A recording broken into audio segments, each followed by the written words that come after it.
For you impatient assholes out there, here's the timestamp for the actual review. See you there, stink.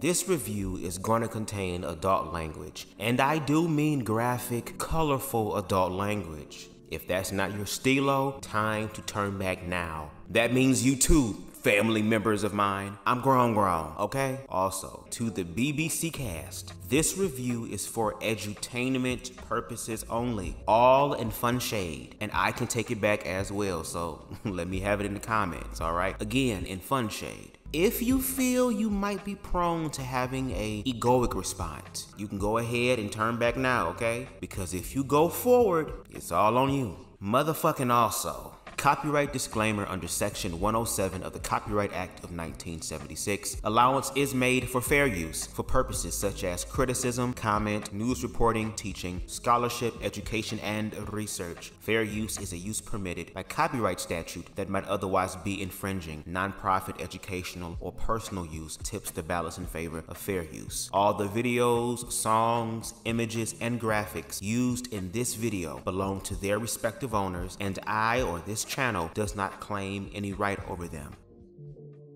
Yo, what's goody, fam? Bubs the motherfucking God here. Now, before we jump into this review, I just want to speak about something really quick, okay? For those of you who haven't subscribed to Gemini Films, via Patreon and YouTube membership, trust me, I understand some of y'all's reservations, okay? I once stated that I wasn't going to review any shows behind the paywall, but this current season, I decided to go ahead and take a chance, and I'm glad I did. Cause see, watching Gemini Films via Patreon and YouTube membership, you get to see a more raw and uncut version of this season, and no shade, it's a lot better that way, as well as previous seasons and more content to delve into. And let's be real, y'all, some of y'all spend more than $7 on an eighth of weed or a pint of motherfucking Hennessy.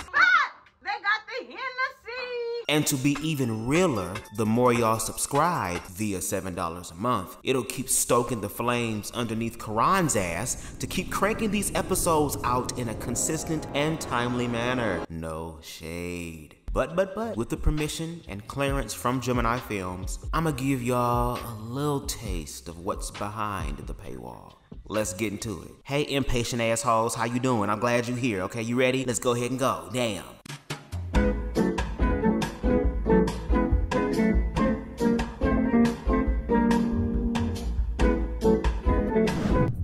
We start off episode 2 with Diego and Keith finishing up their pitiful ass scuffle tussle. At this point, it looked like Diego and Keith were fighting each other's shadows and shit, as opposed to the actual physical human person in front of them. Now, after the homosexual scuffle tussle, Diego decides to head upstairs, away from Keith, who is screaming at the top of his lungs as if he actually did something. And also, Karan, I have a quick question. Is that goddamn Zoe? Don't tell me that you got strong ass connections to where you can get goddamn Zoe to be security, which I'm sure he kinda regrets, He could have been at home comfortable eating fried alligator back and shit, instead of protecting two people who, when they fight, they be hurting themselves more than their opponent. Now, still being riled up, Keith decides to head upstairs to, once again, confront Diego. Diego begins to plead his case to Keith. Look, Keith, you don't know my story, okay? You don't know the things that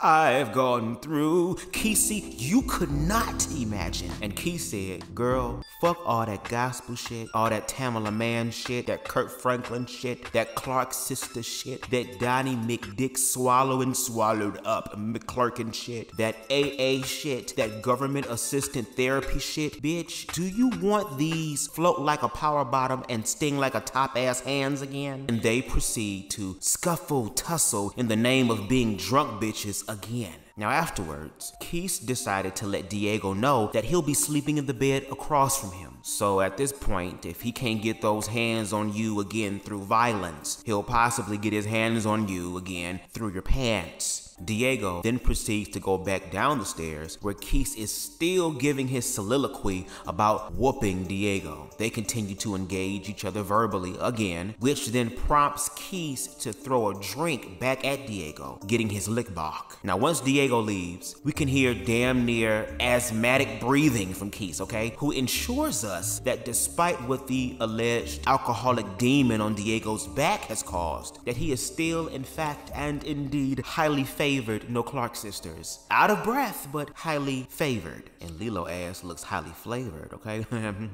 We now meet up with Darian, Keith, and Justice in the confessionals. Now, Keith is still riding this high from what transpired, finishing up his thoughts. Then they proceed to take a shot to celebrate being in the house. Unfortunately, Darian's fine Ashley furniture, sheer curtains, fabric shirt in the confessionals wearing ass didn't have a shot, so he shared Justice's shot, and Justice was drinking Tito's. Now, upon discovering what he just drunk, he proceeds to walk out of the room because that Tito's gave him flashbacks. And I'm talking like fucking a nigga in the house I'm about to sell tomorrow because I'm a realtor type of flashbacks, okay?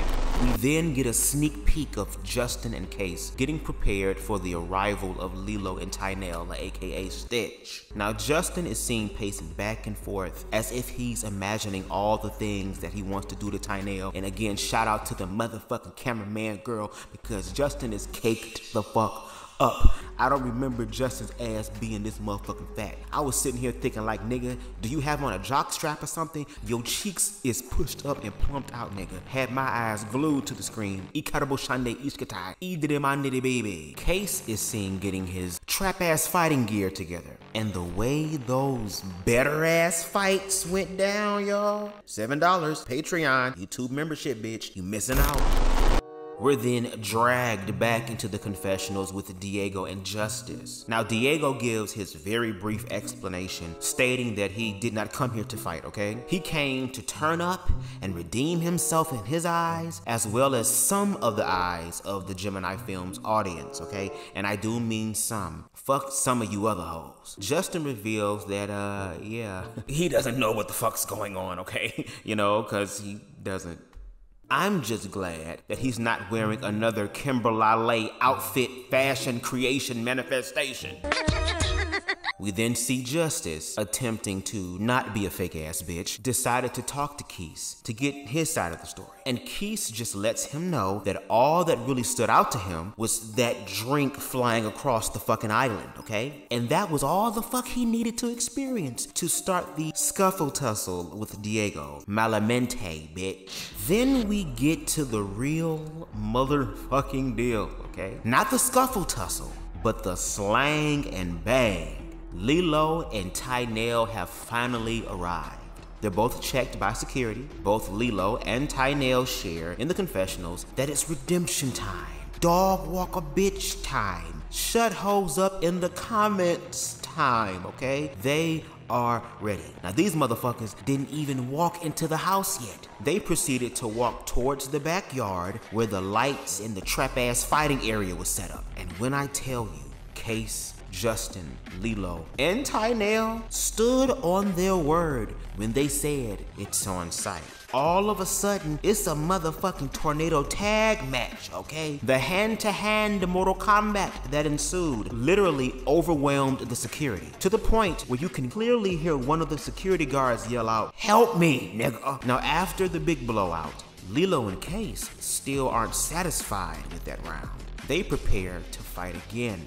This time around, it was slower, giving them time to somewhat strategize what to do next. Kay starts off this round with this Three Ninjas karate kick to the motherfucking torso. Smart move, which looked like it kind of gagged Lilo. He kind of froze for a minute like, did this bitch really kick me? Lilo then proceeds to take a page out of Case's book and proceeds to kick him back, as well as throw a punch, which happened to land on Case's shoulder, which Case then taunts Lilo, saying that the objective is to hit my fucking face and not my fucking shoulder. The heart. This is my stomach. This is my heart. My stomach. This is my heart. They then reset back into the area so we can see. And Lilo begins to somewhat turn the tides. And no shade, and I could be wrong, but watching the second fight between Case and Lilo 5 times with the speed on the slowest setting, it looked like one of Lilo's punches actually connected. Again, I could be wrong. And he probably would have gave Case a run for his money. That was until his Vogue, cat, ooh, ow, Philly coverage cunt legs gave out. And my head hit the wall.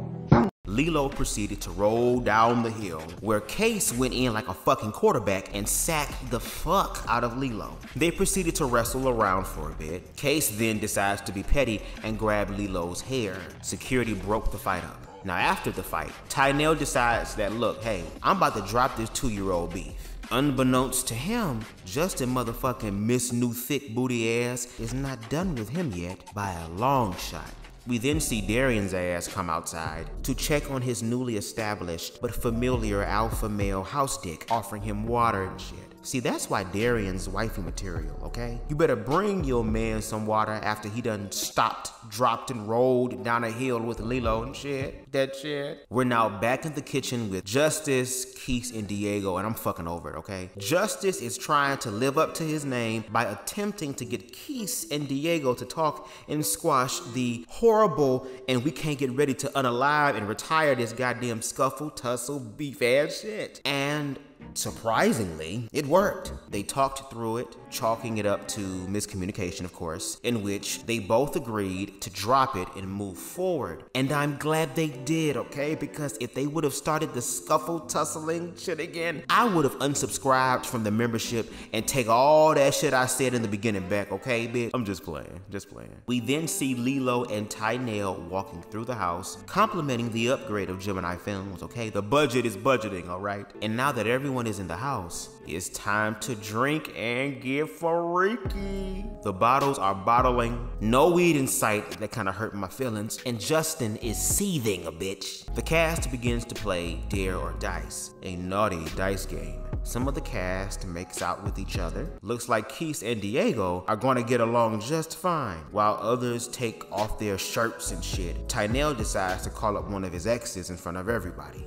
Hello? First of all, how in the fuck are you gonna call someone first and then say hello first? Aren't they supposed to say it first? They're the ones picking up. Damn. Hey. Hey, nigga. No time, no see. Oh, what you doing? Nothing. Just watching TV. What you doing? Where you at? Oh, I'm outside. I'm actually in Boston. Come see me, stink nigga. What? You heard me, nigga. You see how my lips fit around the tip of this vape? You remember the time. No MJ, nigga. You know what's up. No Donnell Jones, nigga. You know the story. No Mother Platty, nigga. And Justin is still seething, okay? Lilo shares in the confessionals that he thanks God above that he was granted the opportunity to do a body shot off of Darian. And Lilo, I don't blame you, okay? Darian and his multiple personalities is fine as fuck, especially the God Save the Queen UK one. Now after the Breeded Raw dice game, Lilo and Tynell proceed to engage and interview some of the season 8 cast. How y'all feeling? I'm feeling good. I'm feeling great. I'm lit. I done trumped Diego's ass and he won't do it again, okay? And I'm feeling lit, which feels good, which feels great. And I'm feeling lit. Trump 2024. What about you, Justice nigga? I don't know what's going on, but I'm just like glad to be here, you know, like not knowing what's going on. Wait, I almost forgot. I have to call Kim Parker back before I go to bed. Darian, nigga. Look, I'm glad to be here, okay? I'm trying to chill, but this Tito's, along with the possibility of Case throwing me around the room and combining me with the walls later on, this freak hoe nature that's reserved for my future husband is in jeopardy. But I mean, woo, shout out to the house market though. Tito's and that nigga in that house, that was the biggest fucking sale I ever did. Damn. Good dick and money. What else could you ask for? Okay. Diego, nigga. Everything they said, and no keys. I don't want that work again, okay? Trump 2024. Nearing the end of the episode, we're back in one of the rooms with Justice and Keys, which Justice shares that he's somewhat developing a little drunk-ass crush on Tynell, okay? And he's curious if he feels the same way too. They persuade Tynell upstairs to see what he thinks about Justice's inquiry. Like, when we was playing the dice game, and I chose to like kiss you, which, you know, you did kiss me back. I'm so glad I wasn't foaming at the mouth over that ELC yet. Like, I just wanted to know, like, what went through your mind at that time, you know? Like, I mean, it was cool, like, nigga, bitch, how do you feel about my bitch? Also, is you single, bitch? Nigga, it was just a game, babes, okay? Nigga.